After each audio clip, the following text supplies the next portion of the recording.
Itu kurang lebih kita diskusi. Saya berikan waktu terbentang luas untuk kita bisa bertukar pikiran. Saya perkenankan, jika ada yang bertanya langsung silahkan. Jika ada yang ingin tulis pakai kertas, maka silahkan. Saya pun tidak keberatan untuk menjawab dengan kertas. Silakan. Bismillah. Assalamualaikum warahmatullahi wabarakatuh. Salam. 2 pertanyaan Ustadz. Silakan. Pertama terkait Al-Fatihah. Terkait surat Al-Fatihah. Oke. Saya ingin bertanya asbabul nuzulnya, kapan diturunkan, bagaimana ceritanya, itu yang pertama. Ya. Yang kedua, di padang mahsyar nanti. Saya membaca beberapa buku bahwa kehidupan di padang mahsyar nanti itu ada yang mengatakan 30.000 tahun, ada yang mengatakan 50.000 tahun. Bagaimana nasib kita itu? Tadi sempat Ustadz kutip sedikit. Saya ingin mendapatkan penjelasan bagi orang-orang mukmin khususnya yang ada di dunia ini, apalagi di zaman yang penuh fitnah ini, yang amannya bagaimana untuk menghadapi nanti itu. Terima kasih. Assalamualaikum warahmatullahi wabarakatuh. Oke. Pertama, asbabun nuzul, sebab turunnya surah Al-Fatihah. Saya berikan sedikit dulu informasi. Jadi ada 2 jenis asbab di dalam fikih Islam. Kalau asbab itu terkait dengan turunnya ayat, sebab, asbab itu sebab. Jadi sebab itu bahasa Arab asalnya, diserap ke bahasa Indonesia menjadi sebab. Sebab turunnya Al-Quran disebut asbabun nuzul. Kalau sebab munculnya hadis disebut asbabul wurud. Maksudnya asbabul wurud namanya. Misal, pernah dengar hadis tentang isbal? Isbal itu pakaian yang melebihi mata kaki. Nah, itu apa sebabnya Nabi berkata hadis itu? Sebabnya apa? Nah, sebab namanya asbabul wurud. Dari pengetahuan sebab ini kita akan melihat sebuah kesimpulan hukum. Jelas ya? Baik, sekarang apa sebab turunnya Al-Fatihah? Penting diketahui tidak semua surah dan ayat dalam Al-Quran memiliki sebab asbabun nuzul, sebab turun. Bisa jadi itu sekedar perintah untuk ditunaikan secara langsung. Bisa jadi itu bacaan-bacaan praktek dalam ibadah ketika ibadahnya diperintahkan. Bisa jadi ada sebab turun ketika ada pertanyaan tertentu untuk menyelesaikan sebuah kasus. Al-Fatihah masuk pada bagian yang tidak ada asbabun nuzulnya, tapi menyertai perintah ketika diturunkan. Apa perintahnya? Salat. Diperintah salat ketika diturunkan. Nabi diperintahkan setahun sebelum hijrah, usianya 52 tahun.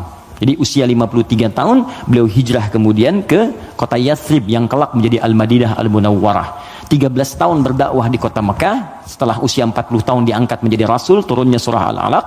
Setelah itu kemudian 12 tahun sebelum hijrah turunlah perintah salat. Saat perintah salat itu diturunkan, mesti ada bacaan yang dibacakan. Maka turunlah kemudian Al-Fatihah di situ. Saat turun di situ, kalimatnya Alhamdulillahi Rabbil Alamin, Ar-Rahmanir Rahim, Maliki Yaumiddin, Iyyaka na'budu wa iyyaka nasta'in, Ihdinas siratal mustaqim, siratal ladzina an'amta 'alaihim ghairil maghdubi 'alaihim waladdallin. Kemudian setelah turun digunakan dalam salat. Saat hijrah ke Yathrib yang kelak jadi Al-Madinah Al-Munawwarah, tiba-tiba si kecil namanya Abdullah, anak laki-lakinya Abbas paman Nabi, beda 3 tahun usianya dengan Nabi. Abbas, anak laki-laki Ibnun, maka sering disingkat Ibnu Abbas. Ibnu Abbas nama aslinya Abdullah. Ingat teman-teman, saya berikan rumus sedikit ya. Kalau Anda belajar hadis menemukan kalimat Ibnu Omar, Ibnu Abbas, itu nama aslinya rata-rata Abdullah. Kenapa dihapuskan nama anaknya dan disebut kemudian nasab ke bapaknya? Untuk memberikan inspirasi kepada orang tua di masa datang bahwa begini cara mendidik anak seperti Nabi mengajarkannya. Jadi kalau anak itu kemudian beramal, orang tua dapat pahalanya. Ya, teman-teman kenal Ibu Umar bin Khattab? Bagus. Oke, baik. Belum ditulis sudah kelihatan kenal Umar bin Khattab, luar biasa. Hari ini spesial. Gak apa-apa mas, saya selesaikan. Datang sendiri, ngajar sendiri, ngaji sendiri, ngapus sendiri. Jamaah tinggal nanya, lihat masuk surga, enak banget. Masya Allah, surga Firdaus lagi. Udah sih, nggak apa. Udah selesai. Ya. Mudah-mudahan antum ke surga juga. Insya Allah. Canda ya, mudah-mudahan nyata. Oke, fokus. Di sini, fokus baik-baik. Yuk. Tadi kita katakan Abdullah misalnya, Ibnun itu anak laki-laki, nggak pakai ini, nggak pakai kepala, gini, Ibnun. Disingkat jadi bin. Bin itu anak laki-laki. Ya, dibuang ininya jadi bin, dipindahkan harakatnya ke sini. Jadi asalnya begini, Ibnun. Kasrah itu sesuatu yang pecah, kecil. Bunyinya lembut, gitu. Ya, makanya perempuan seringkali menggunakan kasrah. Anta, tapi perempuan anti. Ka, perempuan ki. Jazakallah khair. Semoga Allah berikan kepada anda pahala. Ka itu untuk laki-laki. Jazakillah khair itu untuk perempuan. Awas ya, akhwat, penting itu diketahui. Karena saya pernah mengajar pakai batik, pakai peci. Setelah selesai, Ustaz terima kasih memberikan pengajaran. Jazakillah khair, gitu ya.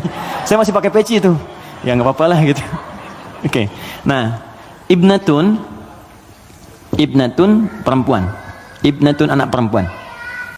Ini boleh kita hapuskan. Kalau kita hapus ini, yang depan ini, begini, ini dihapus, maka harokat ini pindah ke setelahnya. Geser. Ini ke sini jadi bi, ini ke sini jadi en, bin. Yes? Ini kita hapus, pindah harakatnya ke sini di bi, ini ke sini geser. Bint. Ini bint, maka ini terbuka jadi binti. Ingat? Aisyah binti Abu Bakar. Binti itu maksudnya anak perempuan. Makanya ada Isa bin Maryam. Loh kok bin Maryam? Betul, Isa anak laki-lakinya Maryam, karena Maryam nggak punya anak perempuan. Jelas ya? Nah, di ilmu hadis, kalau ada ayah bisa mendidik anak dengan baik, maka nanti sebagai penghargaan bagi orang tuanya, nama anaknya akan dihilangkan, tidak disebutkan, cukup binnya saja nama ayah disebutkan. Umar punya anak namanya Abdullah. Ketika Umar didik dengan baik, saya ini kan pejuang, saya ini bersama Nabi, saya harus punya anak yang jadi ahli fikih supaya meneruskan perjuangan saya. Bapaknya cukupkan di mana-mana Nabi, anaknya nanti meneruskan ilmunya Nabi. Maka didik oleh Umar. Kalau anda ke Madinah, ini Raudhah, ini masjid yang pertama awal-awal, sekarang karpetnya hijau semua. Kemudian di sini pintu Babus Salam, di sini makam Nabi, di sini mimbar. Ini pintu Baqi, di sini bab Jibril, pintu 46. Bab Jibril. Nah, di sini ke awali, di sini ada Baqi, di sini rumah istri-istrinya Nabi semua. Di depan pintu Jibril, bab Jibril. Ya, jadi kalau ada Sayyidah Aisyah, kemudian Sayyidah Zainab binti Jahsy, Saudah binti Zam'ah, semua istri Nabi tinggalnya di sini, depan ini persis. Kemudian di sini ini ada Abu Ayyub Al-Ansari. Umar bikin rumah di sini, bikin satu kamar untuk anaknya Abdullah, dihadapkan langsung ke tempat Nabi untuk belajar dari Nabi sebelum datang ke majlis ilmunya. Jadi kalau yang lain nunggu di majlis ilmunya Nabi, kalau anak Umar diajarkan oleh bapaknya sebelum Nabi bahkan ke majlis ilmu, sejak keluar dari rumahnya itu bisa melihat bagaimana Nabi jalan, bagaimana Nabi nengok. Makanya anaknya Umar banyak meriwayatkan hadis dari sejak kecil, meriwayatkan 2.800 hadis. Anaknya Umar. Siapa yang punya wasilahnya? Bapaknya. Untuk menghargai bapaknya ini, Abdullahnya dihilangkan di sini, maka disebut nama bapaknya Ibnu Umar, Ibnu Umar, Ibnu Umar. Seakan pesan kepada orang tua di masa datang, kalau kita ingin mendapatkan kebaikan dari Allah, maka didik anak kita dengan baik, kelak orang tuanya pun akan dikenang. Setiap hadisnya kita bahas satu, bapaknya ikut mendapatkan pahalanya. Itu poinnya. Ya. Nah, tadi Al-Fatihah itu tidak ada asbabun nuzulnya. Kemudian ketika sampai di Madinah, Ibnu Abbas, anaknya Abbas, ini persis sama juga. Abbas itu pengusaha, teman-teman. Pengusaha besar. Sebelumnya terjebak dengan riba. Dibebaskan oleh Nabi. Tinggalkan riba, kata Nabi, dibebaskan. Dan dahsyatnya ketika ribanya ditinggalkan, awal-awal kan turun tuh. Setelah itu naik 2 kali lipat dari sebelumnya. Ribanya hilang, omsetnya naik 2 kali lipat. Nah, beliau sadar, saya ini sibuk. Tapi di balik kesibukannya, bayangkan loh, paman Nabi, kerabat Nabi, muslim, mukmin bersama Nabi di surga, sibuk berbisnis, tapi masih punya waktu untuk datang ke majlis Nabi. Setiap akhir pekan datang ke majlis Nabi ke Sufah, belajar. Karena itu ketika Nabi wafat, Abbas ini sudah mendapatkan 200 hadis. Bayangkan pebisnis hafal hadis 200, itu kan luar biasa. Kalau Quran gampang, hadis itu tak mudah, 200 hadis. Paman Nabi, keluarga Nabi, kerabat Nabi, sibuk, bisnis, kaya juga, masih hafal hadis. Antum siapa? Paman Nabi bukan, kerabat Nabi bukan, tetangga Nabi bukan, kan? Sesibuk apa sih? Sampai untuk baca Quran pun belum punya waktu. Cita-cita masuk surga lagi, kan?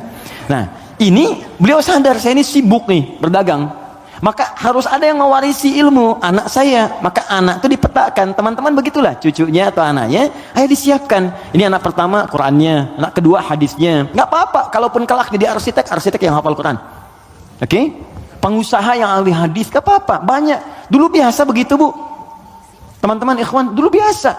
Antum kalau temukan kitab namanya Bidayatul Mujtahid, kitab bagus perbandingan fikih. Itu kitab fikih tuh, tapi yang nulis dokter bedah. Ibnu Rushd namanya, di barat dikenal dengan Averroes. Itu nulis kitab fikih, itu biasa dulu tuh, biasa saja. Nah, Abbas ini menginvestasikan anaknya, namanya Abdullah juga, untuk belajar ke majlis Nabi. Jadi setiap bapaknya berangkat titipin. Ketika Nabi wafat, anak ini usia masih 13 tahun. Bapaknya hafal 200 hadis, anaknya hafal 2000 hadis. Dan kalau anak dititipkan di tempat tertentu, maka habit itu akan membentuk dia untuk berperilaku.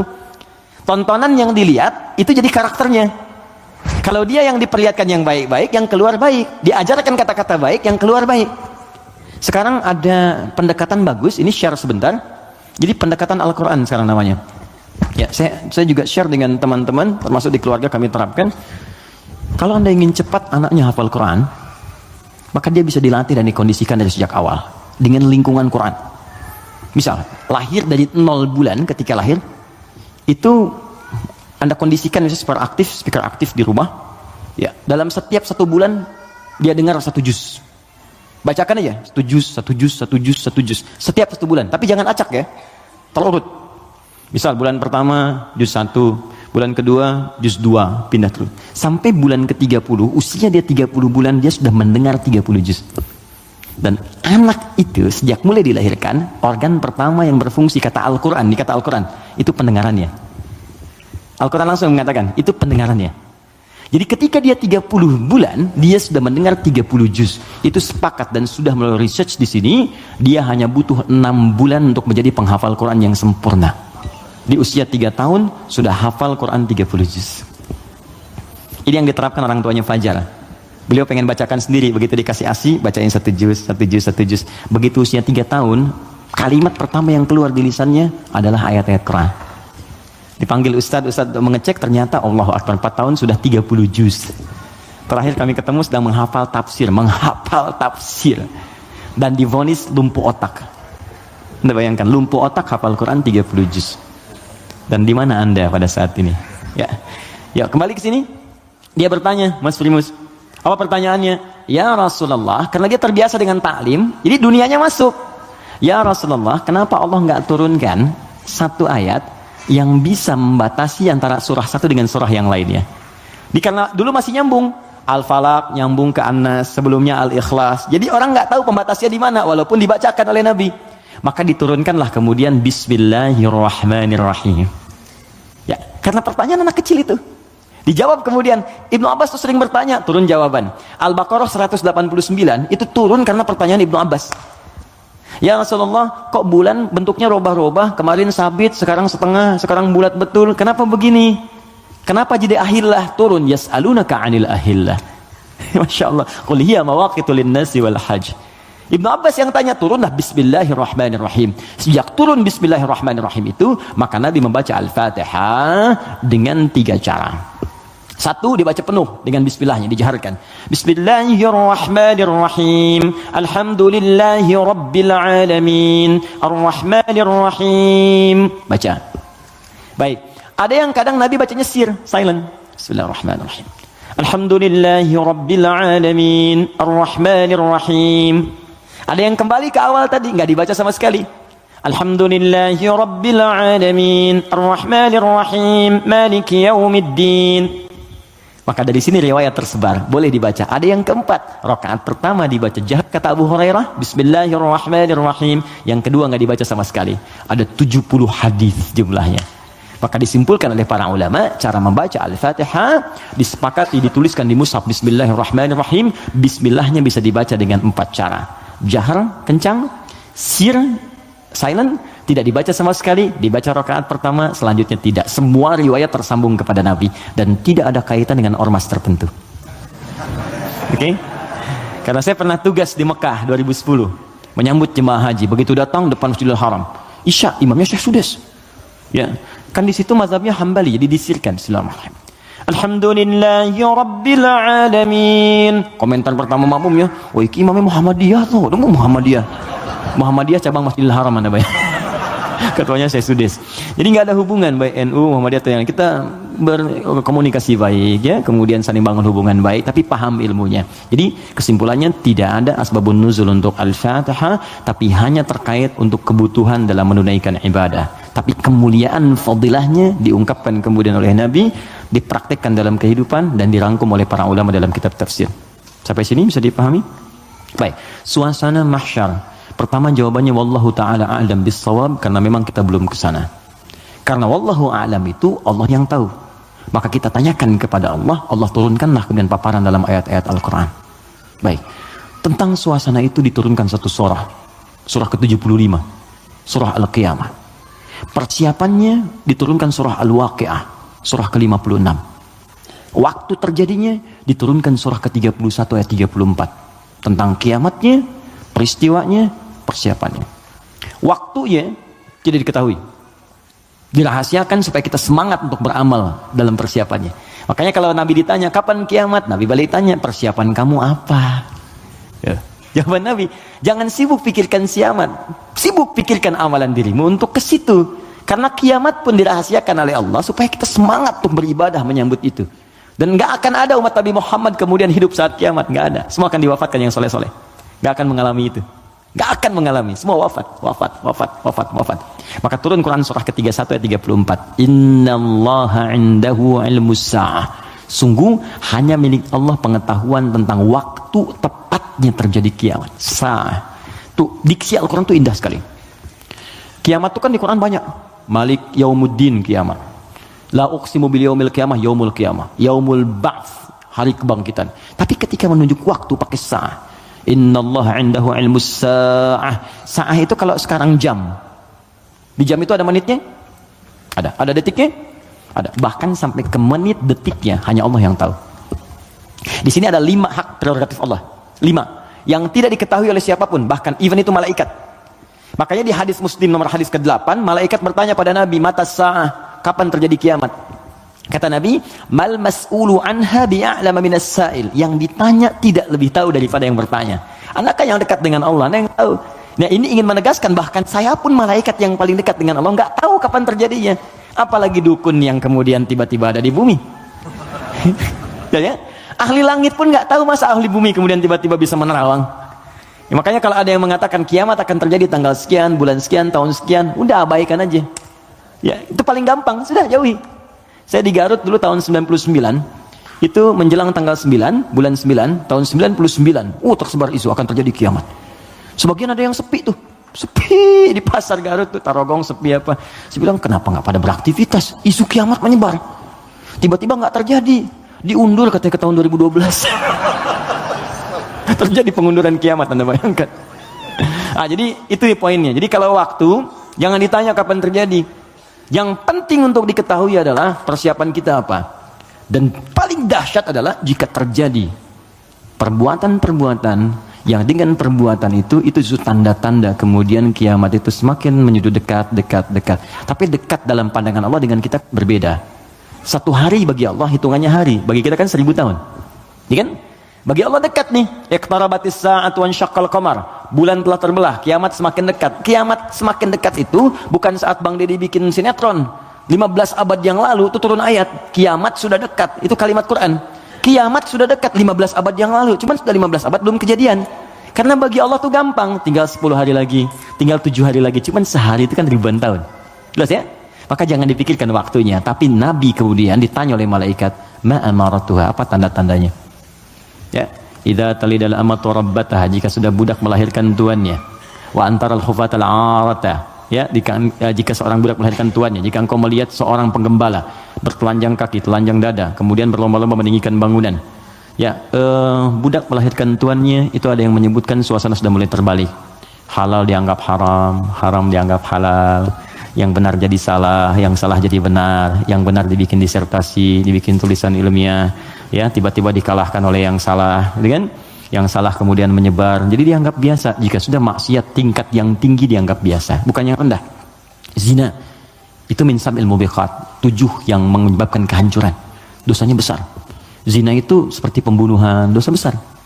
Makanya kalau ada yang menghalalkan dosa besar, dianggap murtad, keluar dari Islam. Dan dia harus bertobat. Harus bertobat. Makanya kita dorong dengan doa, diarahkan lagi. Kan mungkin karena ketidaktahuannya. Kan? Itu cara berpikirnya demikian. Saya tidak mengajarkan mencela, saya menjauhi itu. Ya, kita ajarkan dengan perasaan baik, kita doakan, tak ajarin lagi sepanjang dia masih hidup. Jadi kalau ada teman-teman yang diajak oleh orang lain terpengaruhi, kita sepanjang kita hidup supaya kita saat ditanya oleh Allah, ringan jawaban kita itu aja. Ya. Apa pernah ada nabi mengharapkan umatnya ke neraka? Tidak. Lantas kenapa Anda memvonis dia sebagai ahli neraka? Alih-alih kita vonis, kenapa nggak kita doakan? Allah itu maha kasih, bukan hanya maha menghukum. Rahmat Allah lebih luas daripada hukumannya. Kenapa sekarang banyak sifat hukuman ditampilkan, kasih sayangnya dihilangkan? Yalah, doakan. Share kebaikan. Doakan saudari kita, doakan saudara kita, ajak kepada yang baik. Kalau ada berbuat maksiat, sampaikan. Bukan cuma kamu aja yang pernah bermaksiat. Yang lebih buruk daripada kamu pernah ada dan dia tobat. Masa orang jahiliyah tobat, kamu yang bukan jahiliyah nggak tobat? Nggak keren ah. Bagaimana kalau wafat dalam keadaan maksiat? Apa kamu rela ibumu yang sudah mengandungmu melihat anak yang berbuat seperti ini? Kalau kamu kira-kira punya anak, mau nggak kira-kira anak kamu berbuat seperti ini? Seperti itu aja. Jadi ketika ada seorang minta izin untuk berzina, boleh nggak saya berzina ya Rasulullah? Ya, kata Nabi, bagaimana kalau kemudian ibumu berbuat seperti itu? Bagaimana kalau ibumu dizinai? Bapakmu dizinai? Yo, jangan ya Rasulullah. Ya, itu yang kamu zinai itu boleh jadi kemudian dia ibu bagi anak-anak orang lain. Jadi, seperti itu cara berpikirnya. Jadi kalau kita selalu mengangkat orang untuk mengarahkan pada kebaikan, maka dakwah ini akan semakin luas diterima dalam kemuliaan dan beban kita pun akan berkurang. Ada saatnya hitam putih itu mesti muncul dalam perkara tauhid. Tauhid itu nggak ada abu-abu, hitam putih. Allah Tuhan, yang lain bukan. Selesai. Tapi fikih itu fleksibel untuk memberikan kemudahan. Sholat nggak bisa berdiri, duduk. Nggak bisa duduk, berbaring. Berbaring sulit, bergerak. Bergerak sulit, berkedip kan? Berkedip sulit, disolatkan. Semua ada turunannya. Ya, selesai sampai tuntas. Oke? Jadi waktu tidak ada yang tahu. Suasana disampaikan supaya kita merasakan dahsyatnya itu. Turun surah Al-Qiyamah. La uqsimu biyaumil qiyamah. Quran surah 75. Wa la uqsimu bin nafsil lawwamah. Kata Allah, saya bersumpah kiamat pasti terjadi. Dan saya bersumpah pada saat itu banyak yang menyesal dan mencela dirinya. Lawwamah itu pencela. Mencela, aduh kenapa saya nggak begini, nyesel saya begini. Sama kayak Anda misalnya punya masalah dengan pasangan, Anda marah-marah sama istri. Setelah itu Anda menyesal, ya kenapa saya mesti marah sih? Toh jelaskan, duduk dengan tenang juga bisa. Kenapa saya marah ya, saya menyesal ya Allah. Tapi biasanya pertama setan akan menghambat kita untuk berbicara dulu, ditahan, jadi diam-diaman gitu. Itu begitu tuh caranya. Itu di Quran ada. Dan solusinya juga ada. Dan ada penyesalan setelah itu. Sama ke anak juga begitu. Anak berbuat salah terus kita marah ya. Kamu ini kemarin nggak ngerti mama ya. Tapi setelah itu ya Allah, kok saya marah sih? Ya, kok saya marah sih gitu kan? Nah itu lawamah namanya. Mencela diri pada sesuatu yang tidak seharusnya terjadi. Hari kiamat lebih banyak lagi.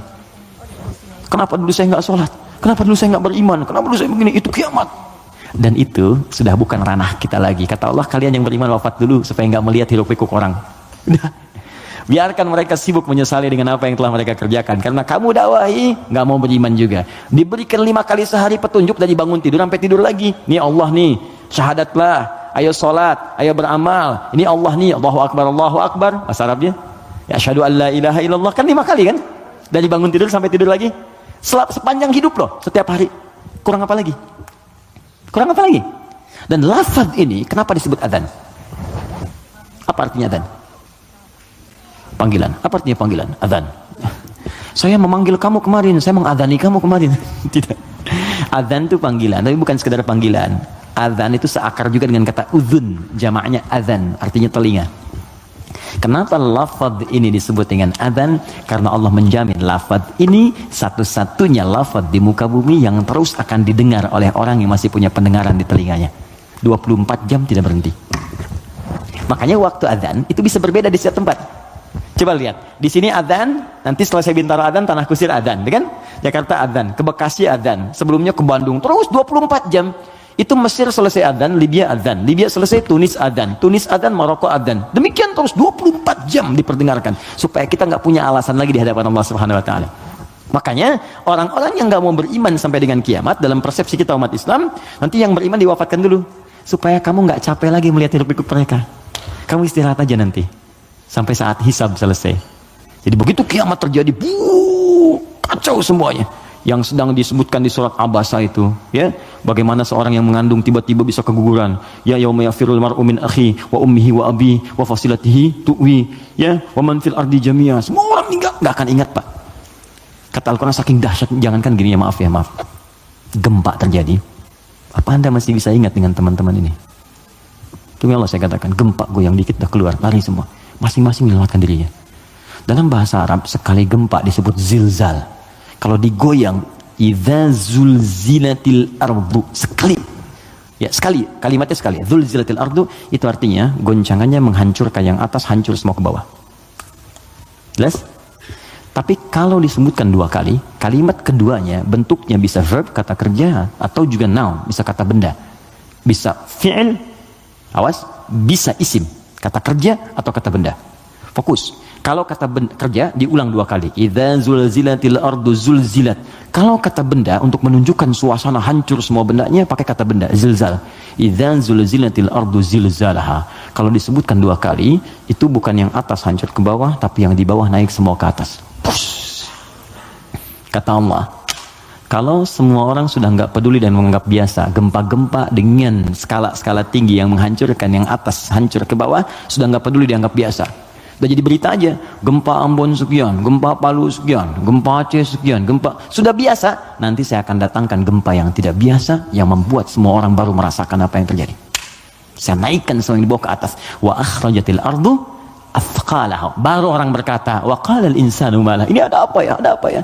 Anda ini dikasih gempa biasa aja, yang biasa, itu semua keluar, lari. Bursa efek keluar, yang di pegawai ini keluar, pekerjaan kantor keluar semua karena ketakutan. Nanti mau lari kemana? Karena yang di bawah ini diangkat ke atas semua. Puh. Saat itu kita sudah nggak ada. Karena orang beriman oleh Allah tuh diistirahatkan. Istirahat dulu aja, biar hancur semua dulu, baru dibangunkan lagi. Muncul lagi. Itu di surah Qiyamah. Al-Qiyamah, suasananya di Abasa ada. Terus cara berbekalnya, bukalah kemudian surah Al-Waqi'ah. Makanya sering kita diminta baca Al-Waqi'ah. Kan berurut tuh, 55, 56, 57 kan? 55 apa? Ar-Rahman, kan? Nah, jangan dibaca saat pernikahan aja, ya. Saat lamaran baca Ar-Rahman. Sekarang tuh keren, tapi saya senang bagus-bagus sekarang pakai Al-Quran, ya. Sampai ada seorang kiai kedatangan 3 orang, ya, untuk melamar putrinya, cantik, bagus, soleha. 3 orang datang melamar, pertanyaan pertama Quran. Anda siapa namanya? Saya Anas, Pak. Bagus, baca surat Anas. Anas. Ya bagus katanya. Yang kedua siapa namanya? Saya Torik, Pak. Ya, baca At-Torik. Baca bagus ya. Yang kedua belum disuruh udah pucat tuh. Adik siapa namanya? Saya Imran, Pak. Tapi dia pintar. Tapi panggilan sehari-hari kulhu, Pak. Ya Allah, udah sini. Oke, jelas ya Mas Bima? Oke, jadi baca surat Al-Waqi'ah untuk berbekal. Wa ashabul yamini wa ashabul yamin. Yang pegang tangan di tangan kanannya saat kiamat itu enak banget, tinggal menikmati surganya. Ada yang pertamanya sabiqun, yang duluan masuk surga. Tapi mereka golongan sedikit. Jangan diratapi, ya sedikit saya nggak masuk. Bukan, masuklah ke dalam golongan sedikit itu. Nanti ditafsir di ayat lain, bagaimana cara masuk ke dalam golongan itu? Ditafsir di An-Nisa, Quran surah keempat ayat 69, paling kanan pertengahan. Wa may yuti'illaha wa rasul, siapa yang mau taat kepada Allah dan Rasulnya, fa ulaika ma'al ladzina an'amallahu 'alaihim, maka mereka akan disertakan dengan golongan sedikit. 4 spesifik, 4 golongan saja. Minan nabiyyina, dengan semua nabi. Jadi ada orang yang tinggal di surga sekomplek dengan semua nabi. Dari Nabi Adam sampai Nabi Muhammad SAW. Enak tuh. Kamu tinggal di mana, akhi? Surga biasa. Tangganya siapa? Ya, depan saya Nabi Ibrahim. Masya Allah. Belakang saya Nabi Musa. Samping kiri saya tuh ganteng-ganteng Nabi. Dulu kan ente nonton ganteng-ganteng serigala. Ini ganteng-ganteng Nabi. Nabi Yusuf. Kanan saya Nabi Muhammad SAW. Nah, itu yang bisa menyatu dengan itu 3 golongan. Ya, siapa dia? Siddiqina wasyuhada'i wassalihin. Siddiqin itu orang jujur. Yang dimaksud jujur di sini adalah jujur mempraktekkan bimbingan Quran dimanapun dia berada. Anda misalnya aktif di dewan, kata Quran jujur, praktekkan jujur, benar, jaga kebenaran, tawadhu, sabar, praktekkan semuanya. Sampai gak apa-apa, capek itu wajar. Capek itu emang dunia untuk capek. Dunia itu tidur aja capek. Sementara aja. Nanti kalau sudah selesai, tenang kita. Dunia ini capek, sedang tidur dibangunin capek. Nanti kalau udah selesai, nggak akan bisa dibangunin lagi. Bener? Memang tempatnya capek, baru tidur, bangun lagi. Ntar kalau udah tugas kita selesai, beres, tinggal nunggu aja akhirnya begitu selesai. Wah enak, nggak akan bangun lagi. Kalau udah selesai, dibangunin ya percuma, nggak akan bangun. Nah udah istirahat, waktunya tiba. Nggak apa-apa, capek dulu aja. Ada waktunya kita tinggal menunun dan mendapatkan apa yang kita telah tenun selama ini. Tenun di dunia, dan panen saat kita kembali kepada Allah. Makanya orang-orang baik itu saat meninggal itu ditampakkan pahalanya. Sehingga itu ya betul. Nah, jadi saat mendapatkan itu, penampakan pahala, tenang dia, nyaman. Karena nyaman itu udah nggak ingat meninggal. Karena nggak ingat itulah perasaannya tenang, seakan-akan tenang, nggak sadar, udah lepas dari rohnya. Itu ada di Quran di surah ke 89 ya, di 89 di ayat ke-27 sampai 30. Al-Fajr. Ya ayyatuhan nafsul mutmainnah irji'i ila rabbika radiyatan mardiyah. Hei jiwa yang sedang tenang ya tenang aja, tenang ngelihat pahalanya. Banyak ya Allah, alhamdulillah. Lagi tenang-tenang begini tiba-tiba diambil ya nyawanya. Selesai. Irji'i ila rabbika radiyatan mardiyah. Cepat pulang ke sini kepada Rabbmu. Aku ridha dengan amalmu, engkau pun akan ridha dengan pemberianku. Fadkhuli fi ibadi, engkau masuk dalam golongan hambaku terbatas. Wadkhuli jannati, aku siapkan surga untukmu dari sekarang. Semoga kita diberikan bagiannya insyaallah. Assalamualaikum Ustaz, Assalamualaikum warahmatullahi wabarakatuh. Bagaimana caranya untuk mempunyai self control yang baik? Saya merasa saya selalu mendapatkan apa yang saya mau, tapi ada satu kendala sehingga saya tidak bisa mendapatkan hal tersebut. Bagaimana supaya saya bisa mengendalikan ego saya? Baik, ada dua caranya. Pertama, Al-Quran menganjurkan untuk merenungkan setiap tindakan yang kita lakukan, akibatnya akan seperti apa. Merenungkan akibat dari sebuah tindakan disebut tadabbur namanya. Dari dabara, sesuatu yang di belakang, tadabbur. Jadi kalau mau berbuat, difikirkan dulu. Ya. Makanya ada kisos di Islam. Kisos itu diturunkan sebetulnya untuk merenungkan. Sebelum berbuat, rasakan hal yang sama saat Anda kemudian mendapati itu. Turunlah Quran surah kedua, Al-Baqarah, dari ayat 178 sampai kemudian ayat ke 182. Sebelum sampai kemudian di ayat 183-nya untuk puasa. Di rangkaian ayat itu Allah menyampaikan ketika Allah buka dengan kalimat kutiba alaikumul qisasu fil qatla, nanti Allah sampaikan walakum fil qisasi hayatun ya ulil albab. Hei orang-orang yang masih punya pikiran, saya turunkan kisos ini sebetulnya supaya kamu merasakan kalau kamu berbuat begitu bagaimana resikonya. Makanya turun, cubit lagi. Kemudian pukul lagi. Kalau ada yang bunuh lagi. Jadi tahu resikonya supaya merasakan kalau punya akibat begitu bagaimana. Di pelajaran pentingnya bukan karena kisosnya, kata Allah itu bisa menjaga nilai kehidupan. Jadi kalau orang tahu kalau mencoba membunuh akan dibunuh lagi, dia gak akan membunuh. Gitu. Kalau orang tahu merasakan rasa kesakitnya dicubit, dia gak akan nyubit. Karena itu kata Quran, bahasa paling damainya adalah pikirkan dulu sebelum berbuat. Apa akibatnya? Nah sekarang coba teman-teman yang egonya gak bisa dikontrol misalnya kan, coba pikirkan dulu. Kalau kira-kira orang lain menerima perlakuan seperti yang Anda lakukan sekarang, bagaimana rasanya? Anda diperlakukan begitu seperti apa? Istri mau marah sama suami mau marah sama istri, sebelum marah pikirkan dulu, kira-kira kalau saya marah bagaimana perasaannya? Kalau saya dimarahi bagaimana rasanya? Itu yang pertama. Kalau itu belum bisa meredakan sedikit karena memang setan menguasai, maka Nabi berikan jalan. Pertama, fasta'idz billahi minasyaitonir rajim. Istighfar dulu. Minta kepada Allah supaya dijauhkan dari setan. Kalau bahasa doanya, Rabbi inni a'udzubika min hamazati syayatin wa a'udzubika ayyahdurun. Kalau bahasa kitanya, saya nggak hafal Ustaz bahasa Arabnya, boleh pakai bahasa Indonesia. Ya Allah, mohon lindungi aku dari pengaruh setan sekarang ya Allah. Jangan sampai dia hadir menguasai jiwaku. Ya, kalau belum reda, sedang berdiri, duduk kata Nabi. Duduk belum selesai, berbaring sebentar, pikirkan dulu. Belum tenang, wudu, karena api hanya bisa dipadamkan dengan air. Pelan-pelan. Yang terakhir, kalau belum mempan juga, perhatikan bahasanya, indah sekali. Bagaimana kalau sangat Anda sedang tidak bisa mengontrol ego itu, lalu Anda berbuat maksiat, Anda wafat. Itu aja. Itu rumus di Quran surah ke-67 ayat yang kedua. Walladzi khalaqal mauta wal hayata liyabluwakum ayyukum ahsanu amala. Dialah Allah yang menciptakan kehidupan dan kematian supaya menguji yang masih hidup supaya banyak berbuat baik. Artinya kalau sedang berbuat maksiat, pengertian terbaliknya, coba pikirkan Anda akan wafat. Apa enggak enak dicatat di catatan malaikat maut kan? Ya, begitu dicatat meninggal dalam keadaan marah-marah. Nggak enak banget. Terus dibuka lagi di hari kiamat semua orang lihat. Kan nggak enak. ke pengajian tiap pekan, ngaji, sholat, azan lagi, meninggal dalam keadaan marah-marah gitu. Kan gak enak banget, dibuka semuanya. Makanya bertobat dari sekarang, sensor. Ya teman-teman kan ada adegan yang nggak baik kan disensor, ya kan? Dubbing, suara yang kurang jelas dubbing. Ya, sekarang itu kata-kata maksiat kita sensor dari sekarang, mumpung belum meninggal, supaya filmnya nggak dibuka di hari kiamat. Ya saat hisab kan dibuka semua. May ya'mal mithqala dzarratin khairan yarah, wa may ya'mal mithqala dzarratin syarran yarah. Yang sedikit pun baik akan ditampakkan, yang jelek akan diperlihatkan. Maka yang buruk-buruk kita hilangkan dari sekarang. Wallahu taala a'lam bissawab. Saya ingin bertanya, saya ingin jawab. Jika saya datang sholat berjamaah telat, Ustadz, jika saya datang sholat berjamaah telat, pertanyaan saya, kenapa Anda telat? Orang lain bisa tepat, Anda telat, kenapa? Ayo ya, kita coba sesuaikan. Saat imam sudah mulai bacaan sholat, oke? Satu, ada 3 pertanyaan. Bila imam akan segera ruku, apakah saya boleh baca doa iftitah dulu, lanjut al-fatihah? Gini, ruku itu saya pernah jelaskan, itu seakar dengan kata rakaat, berasal dari kata ruku. Artinya kalau imam sudah mendapatkan ruku ya, Allahu Akbar ruku, lalu anda ikut ruku. Nah kalau anda sudah ikut ruku itu artinya anda dapat 1 rakaat, paham ya? Dapat 1 rakaat. Nah sekarang persoalannya adalah ketika imamnya masih berdiri, terus tahu akan ruku dari bacaan jahar kelihatannya, ya. Walam yakul lahu kufuwan ahad, mau ruku nih, anda datang takbir Allahu Akbar. Apa yang harus saya lakukan Ustaz? Kalau masih sempat baca Al-Fatihah 3 ayat saja.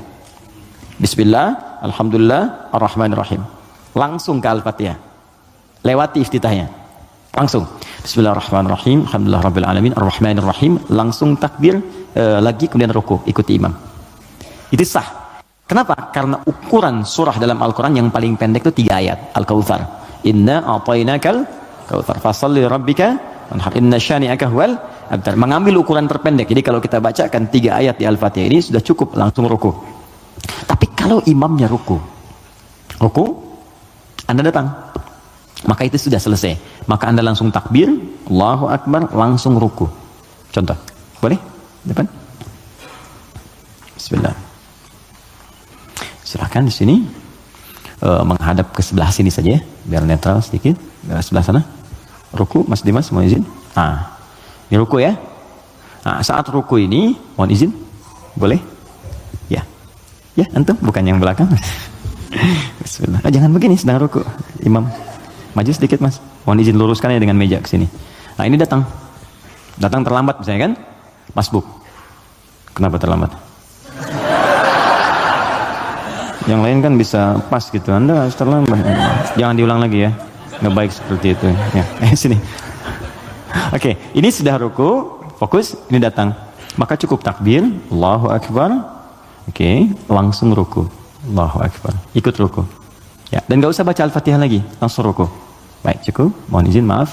Nah ini dalilnya ini hadis Nabi SAW, innama ju'ilal imamu liyutamma bihi, sungguh imam dijadikan untuk diikuti, faqira'atul imam qira'atul ma'mum. Kalau anda nggak bisa menjangkau bacaan imam karena imam sudah masuk ke rakaatnya berikutnya, ruku, maka bacaan imam sudah mewakili makmumnya. Jelas? Tapi jangan sengaja menunggu imam ruku. Belum ruku, masih panjang, tenang aja, minum, begitu ruku. Allahu Akbar, lumayan. Nah ini nggak tepat ya, silakan. Syukran, makasih, mohon maaf ya. Paham ya? Nah ini bagian pertama. Jadi itu 1, oke, 2. Atau saya langsung baca Al-Fatihah dan mengikuti imam ruku, sudah selesai saya jawab. Bila saya baca Al-Fatihah menyebabkan saya tertinggal ruku, apakah saya tidak usah membaca dan langsung mengikuti imam ruku? Bila seperti itu, apakah saya harus menambah rakaat di akhir karena saya baca Al-Fatihah? Karena ada yang bilang kalau berjamaah Al-Fatihah ditanggung imam. Oke, saya sudah jelaskan semua ya. Ya, pertanyaannya sudah selesai, sudah saya jelaskan keseluruhannya. Ada yang lain? Baik. Assalamualaikum Ustaz. Waalaikumsalam warahmatullahi wabarakatuh. Ini belum saya baca. Jika kita berobat ke tempat semacam Pak Haji, mungkin Anda, bukan kita. Saya tidak ikut. Oke. Jika Anda berobat ke tempat semacam Pak Haji yang orang sebut, lalu Anda dikasih obatnya, air minum, yang doakan, apakah itu masuk syirik atau bagaimana Ustaz? Mohon pencerahannya. Tergantung. Jika Anda minta doa, tabarruk dengan doa itu, wasilah, supaya mohon berdoa, didoakan kepada Allah. Anda bisa berdoa sendiri, minta, ya, dan bisa saling mendoakan. Nabi kadang saling mendoakan dengan sahabat, doakan. Bahkan Nabi minta dibacakan oleh Abdullah bin Mas'ud Al-Quran. Abdullah bin Mas'ud datang sini, coba bacakan surat ini. Kata Abdullah bin Mas'ud, ya Rasulullah, Anda kan yang Nabi, tapi saya ingin mendengar bacaanmu. Sesama sahabat saling mendoakan, biasa saling ketemu, doakan, itu biasa. Dan boleh, adabnya boleh. Anda ketemu ulama, minta doa. Dulu kami begitu, bertemu ulama, minta doa, Syekh, doakan kami. Sekarang agak beda, orang ketemu Ustaz, minta foto. Ketemu ulama, minta selfie deh. Lengkapilah dengan doa yang ditempatkan di hati, itu doanya. Ya, doanya, minta doa kebaikan. Nah, boleh Anda, silahkan kalau datang. Itu dalilnya diantaranya Quran surah ke-5 tadi ayat 35. Ya ayyuhalladzina amanu taqullaha wabtaghu ilaihil wasilah. Hai orang-orang beriman, tingkatkan takwamu kepada Allah dan cari wasilah untuk mendekat kepada Allah. Apa diantaranya? Kisah yang paling tepat untuk menjawab ini adalah tentang Al-Fatihah itu. Jadi ada seorang yang sakit tadi, ya, kepala suku di Arab, sakit kemudian zaman itu, lalu dia minta kepada para sahabat, ngutus ajudannya, ya, untuk bertanya ada nggak yang bisa menyembuhkan. Kata sahabat, Allah yang sembuhkan. Datang didoakan dengan baca Al-Fatihah. Itu kan paling gampang. Ketika didoakan itu dengan baca Al-Fatihah, sembuh. Saat sembuh itu dikasihlah kemudian kambing beberapa ekor. Takut, dibawalah kepada Nabi. Ini indah sekali. Dilaporkan kepada Nabi karena takut kambing itu gratifikasi. Tuh, ini bagus sekali. Jadi takut nih, saya takut salah nih, dibawa ke Nabi. Nabi, tadi ada orang sakit, terus minta bantuan. Saya ingat ajaran Anda, baca Al-Fatihah, saya bacakan. Habis itu dikasih kambing begini. Nabi langsung senyum, ketawa, tabassama dhahikan. Gitu kan? Kurang lebih. Kata Nabi, tahu dari mana engkau Al-Fatihah bisa punya manfaat seperti itu? Maka kata Nabi, bagikan kambingnya, coba berikan aku bagiannya. Maksud Nabi, yuk kita nikmati sama-sama itu. Silahkan kita nikmati, syukur kepada Allah Subhanahu Wa Taala. Ini artinya dalil yang membolehkan kita datang minta doa misalnya. Ya, ke orang soleh, ulama. Tapi syaratnya kita pun berdoa dulu, minta sama Allah. Minta. Lalu Allah lebih senang kita minta kepada Allah dengan bahasa hati kita. Setelah itu kita berwasilah minta pada orang soleh yang baik, minta kebaikan, lalu dia doakan kepada kita semua. Jelas sampai sini? Baik. Kalau ada yang khusus, semacam tertentu, ada pengaruh jin atau apa, biasanya dia diangkat tuh. Mengangkat sesuatu yang bukan dari tempatnya. Ini bukan dari tempatnya, saya angkat. Ini spidol, tempatnya bukan dalam gelas. Lalu saya angkat. Jin tempatnya bukan di tubuh kita angkat. Bahasa Arabnya raka, ya, raka atau raka yaraki tarqiyatan wa ruqyatan, maka disebut ruqyah namanya. Terus ya, ada ruqyah itu macam-macam, ada yang dengan bacaan saja, ada yang dengan air misalnya, air terus diminum, ya. Ada yang dulu ruqyah terkenal sekali, orang soleh, dia sakit, punya anak sakitnya lumpuh semua. Nah, begitu lumpuh, ini orangnya baik sekali. Kesolehannya nampak pada prasangka baiknya. Jadi semua yang datang prasangka baik aja. Malam-malam, Bu, bayangkan ada perampok datang tengah malam. Ini kisah ini sangat populer sekali. Perampok serombongan datang ke rumahnya. Karena prasangka baik ini dikira mujahid fisabilillah, mampir. Dulu kan bukan kayak kita sekarang kan, rombongan mujahid dengan ini kan nggak kelihatan tuh. Malam-malam datang dikira mujahid. Begitu dibuka pintu, oh ahlan wa sahlan mujahid, masya Allah, silahkan masuk. Bayangkan perampok disuruh masuk. Disebut mujahid fisabilillah, datang. Akhirnya apa yang terjadi? Silahkan, duduk dulu, istirahat dulu, mandi dulu. Dimintalah berwudu semua. Tolong para mujahid silahkan berwudu dulu. Ya, wudu supaya apa? Salah satunya, ternyata di bawah keran itu dia simpan bejana untuk menampung air wudu mereka. Ini kisah nyata, benar terjadi. Jadi bukan rekaan, di kisah nyata sampai riwayat kepada kita dan valid riwayatnya. Jadi orang-orang salaf dulu. Di begitu air wudunya tumpah ke situ, dan dia melihat orang-orang perampok tadi, kok ada anak ini nggak bangun. Ya kata mereka ke bapak tadi, ini siapa? Ini anak saya, dia kena lumpuh katanya. Oh gitu, udah duduk, dijamu dengan makan semua. Udah rapi, suruh wudu, makan, pulanglah mereka. Nah, begitu pulang, ini yang menarik. Beberapa pekan kemudian datang lagi. Dibuka lagi yang mujahid, katanya masya Allah. Yang buka siapa? Yang buka anak yang lumpuh tadi. Buka langsung, kaget loh. Kemarin kan lumpuh dia, sekarang bisa buka katanya kan. Lalu bapaknya keluar nyambut lagi, masya Allah, kami meraih keberkahan dari jihad anda, anda bayangkan. Karena positif thinkingnya. Bertanya, ini kenapa bisa sembuh? Air wudhu, masih ingat gak air wudhu yang pernah engkau pakai itu dalam wudhu itu? Saya mandikan kepada anak saya, dengan izin Allah sembuh dia. Perhatikan ketika seorang berprasangka baik kepada Allah Subhanahu Wa Taala akan berubah segalanya. Lalu perampok tadi kemudian terjatuh semuanya, nangis tersungkur, sujud di hadapan Allah Subhanahu wa taala. Nangis tobat di situ. Sebetulnya kami bukan mujahid, kami perampok katanya. Dan sebagainya. Tobat. Jadi bayangkan hanya dengan wasilah anak yang lumpuh dalam keadaan tadi dia menjadi mulia seluruhnya. Ya. Tapi ingat Syekh Hashim Muhammad Hashim bin Asy'ari Hadratus Syekh, pendiri Nahdlatul Ulama. Beliau mendirikan NU tanggal 31 Januari ya 1926. Itu beliau dirikan NU, punya kitab 19 kitab. Di kitab kedua namanya Risalah Ahlus Sunnah wal Jamaah. Di halaman yang ke-12 paling kiri sebelah bawah. Ya, itu beliau sampaikan begini. Hati-hati. Wa minhum al-abahiyuna, hati-hati ada aliran yang menyimpang di tanah Jawa. Itu diungkapkan di tahun 1333 Hijrah. Sekarang 1431. Sudah berapa tahun? Ya kurang lebih 100 tahun lah ya. Kurang lebih 100 tahun. Kata beliau, ada aliran Abahyun. Siapa itu? Tokohnya itu ahli zikir. Zikir. Tapi cara zikirnya melahirkan kesimpulan yang menyimpang. Apa kesimpulannya? Kalau sudah dekat dengan Allah, fala yantabiqu alaina al-amru wan nahyu. Kalau sudah merasa dekat dengan Allah dengan zikirnya, maka sudah tidak berlaku lagi perintah dan larangan. Di salat sudah nggak berlaku lagi karena salat itu masih latihan. Kalau zikir sudah dekat dengan Allah, nggak usah salat lagi.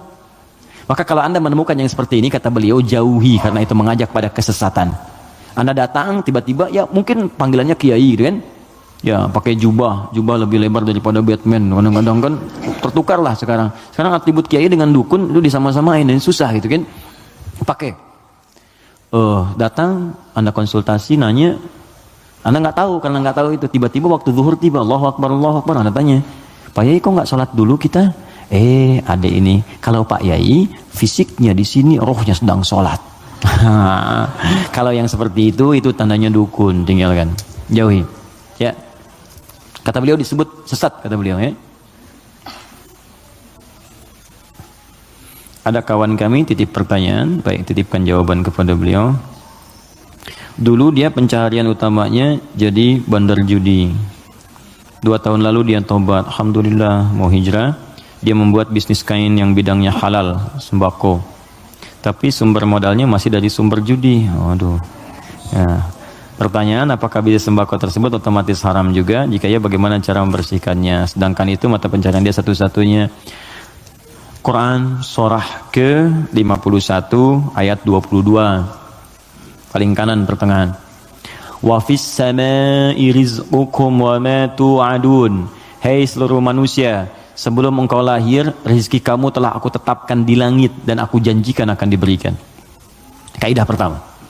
Dikata Allah, rezeki kita itu sudah teratur, nggak akan tertukar. Nggak akan tertukar.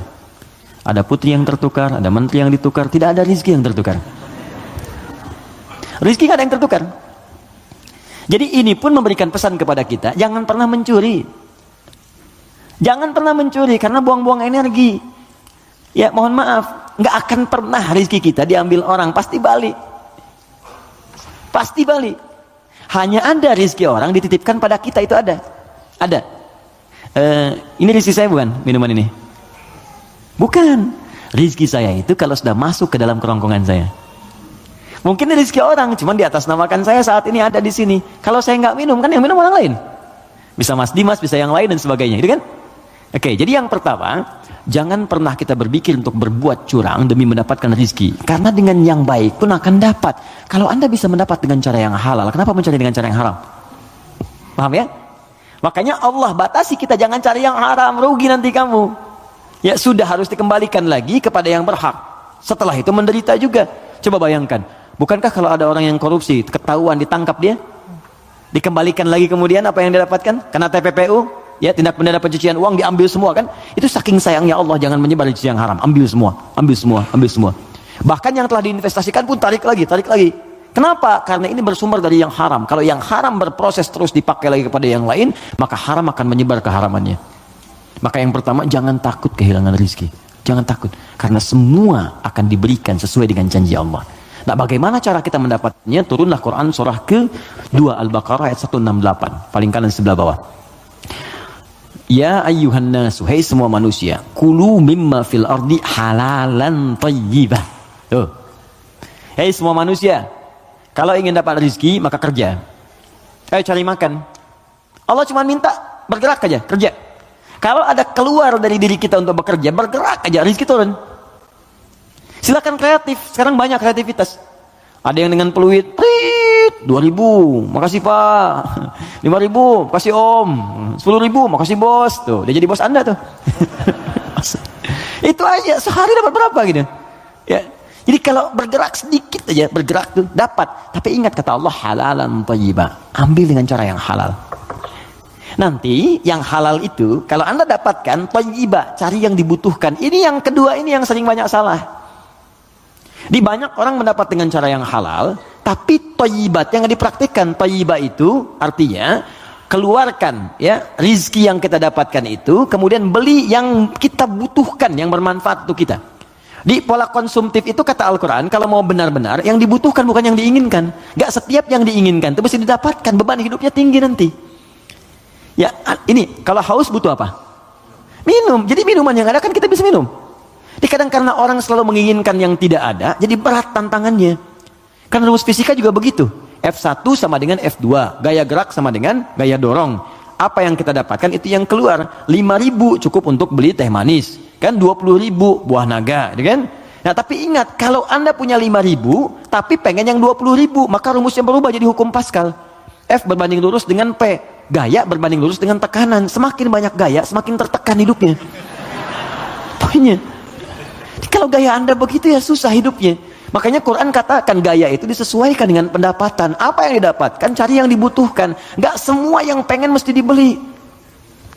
Nasi goreng Kebon Sirih yuk jam 11. Anda tinggal misalnya di Bekasi, pengen ke nasi goreng Kebon Sirih. Paksain padahal yang keliling banyak gitu kan. Kejar sampai ke sana macet-macetan. Nikmati aja, entah kita nikmati di sana. Nyampe sana tutup. Gak dapat apa-apa. Paham ya? Nah, jadi itu poinnya. Jadi berusaha dengan cara yang halal, Allah kirimkan rezekinya. Apalagi Anda orang beriman. Kalau orang beriman, apalagi tadi hijrah, sudah tobat, itu seketika Allah jamin. Pindah surahnya, pindah ayatnya ke ayat 172. Quran surah kedua, ayat 172. Perhatikan ayatnya. Ya ayyuhalladzina amanu. Kita 13 menit menuju zuhur. Hai orang-orang yang telah punya iman.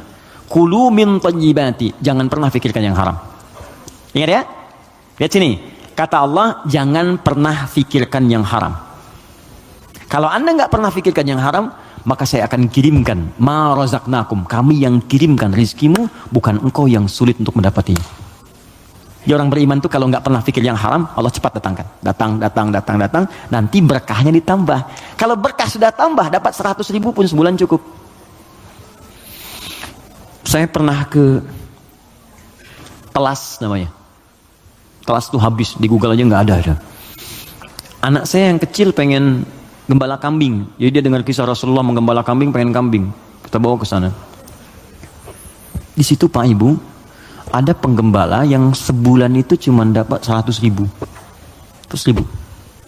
Tapi Allahu Akbar, saya berapa kali datang, lihat, merenung, netes air mata. Itu setiap datang, Pak, yang nggak ada tuh ada gitu. Musim buah ada buah, ikan dikeluarin semua, jamu kita. Terus saya tanya, di mana kambingnya? Di belakang katanya. Saya lihat kan, wah begitu dilihat bersih, putih, bersih, dirawat bersih. Tapi yang heran, itu mulutnya ditutup pakai potongan aqua. Yang ada yang setengah liter itu kan, yang ditutup itu cukup ke mulut kambing. Terus saya tanya, ini kenapa ditutup? Ini sakit kambingnya? Bukan sakit Gus katanya, bukan sakit. Kenapa? Ini kambing baru kami bawa dari tempat kami beli. Kami tutup di sana mulut kambing itu dengan potongan aqua supaya di jalan dia tidak memakan yang bukan haknya. Itu saya berhenti dan keluar air mata saya. Saya bilang, saya mengajar hampir tiap waktu, kamu yang praktikkan. Banyak orang mendapat surga tapi Anda yang paling layak. Saya tutup mulut kambing ini supaya nggak makan yang bukan haknya.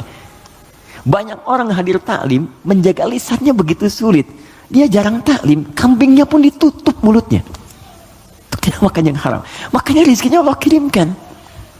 Banyak 100.000 gitu. Gak pernah mengeluh ceria gini. Ada lagi orang penghafal Quran. Wah itu dahsyat itu juga. Jadi kalau Anda kunjungi, istrinya akan berkata, Alhamdulillah ya Allah Ustaz, Allah tuh baik sekali. Abi diberi rezeki banyak banget. Banyak tuh sebulan dapat 500.000. Banyak banget. Kalau Anda kunjungi itu ikan keluar, buah keluar. Apa kerja istrinya? Ngambil suluh di sawah, duduk, bikin, nyiapin ini. Tahu Anda? Istrinya hafal Quran 7 riwayat. Suaminya 30 juz. Anak-anaknya hafal Quran semua. Kalau kita membangun kedekatan dengan Allah tuh, yang lain kecil lah. Kecil. Bahkan saat harta itu datang tuh kita malah sibuk, nggak pakai itu gitu. Dah, kasih. Saya tuh kalau belajar ulama kita dulu tuh, Masya Allah. Ya, kayak Haji Nur Ali tuh, di Bekasi ada jalan kayak Haji Nur Ali.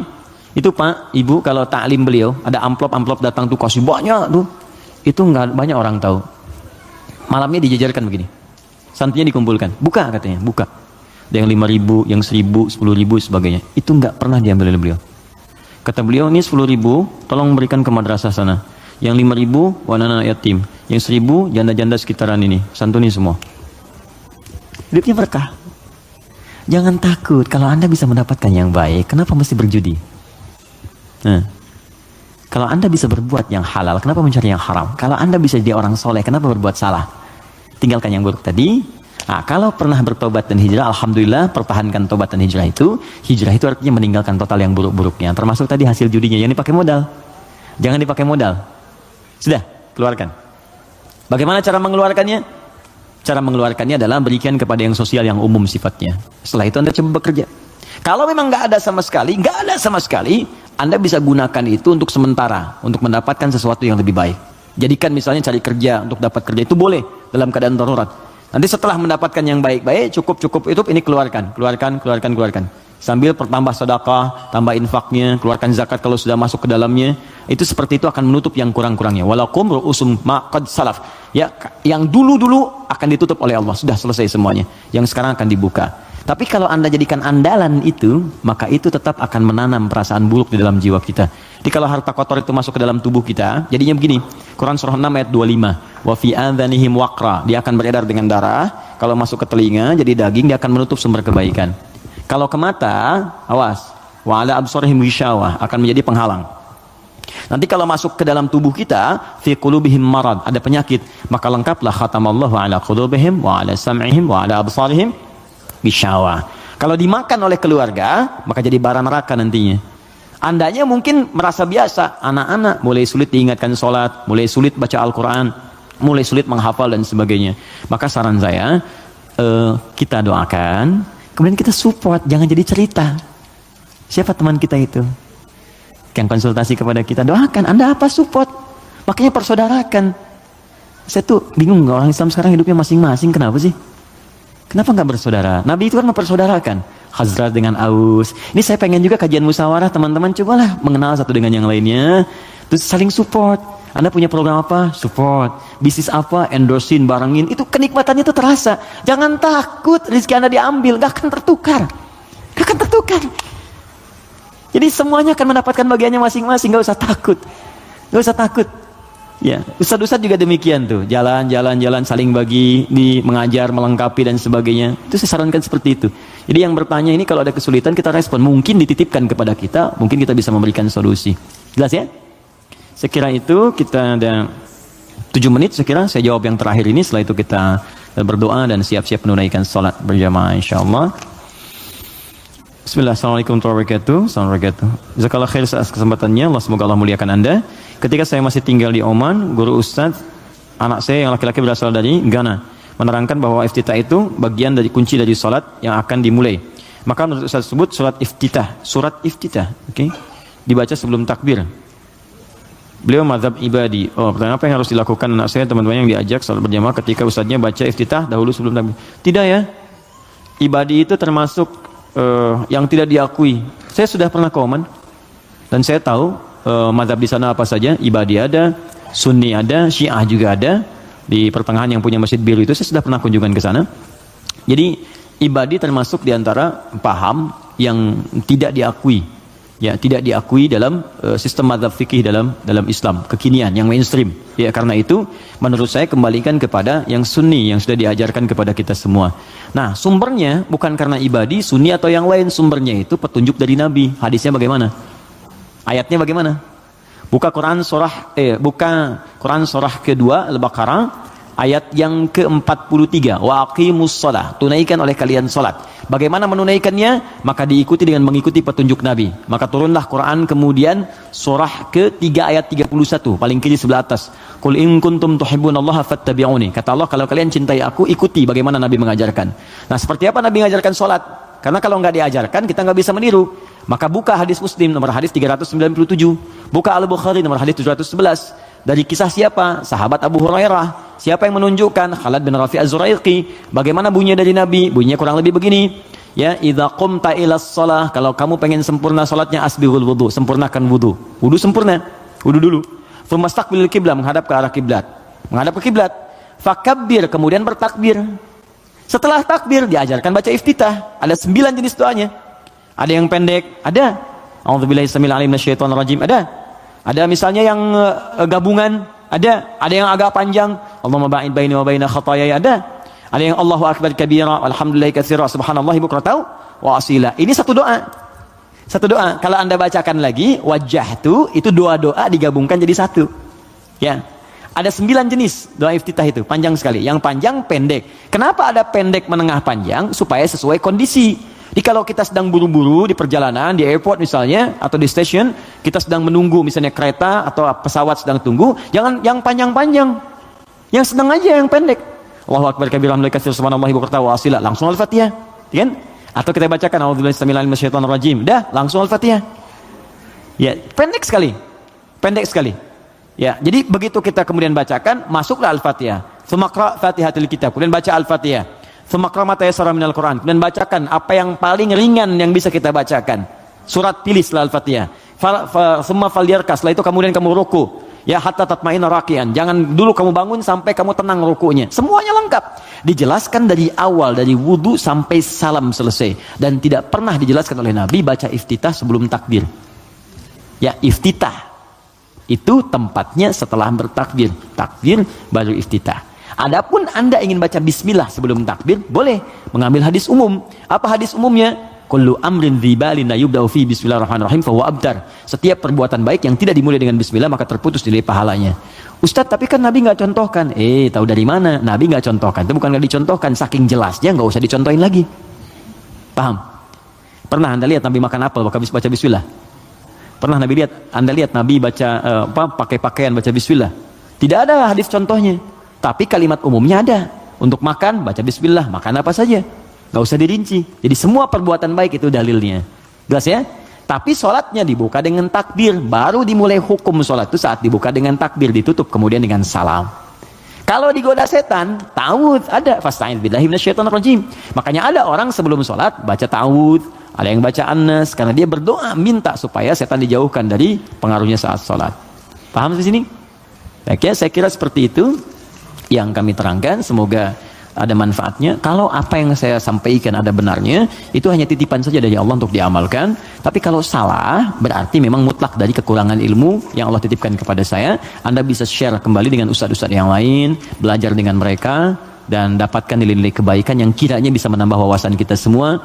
Pesan saya, jangan saling mencela, jangan saling merendahkan, belajar yang baik, saling tolong-menolong dalam kebaikan, bersahabat yang baik. Mungkin itu yang bisa memberikan hidayah dalam hidup kita.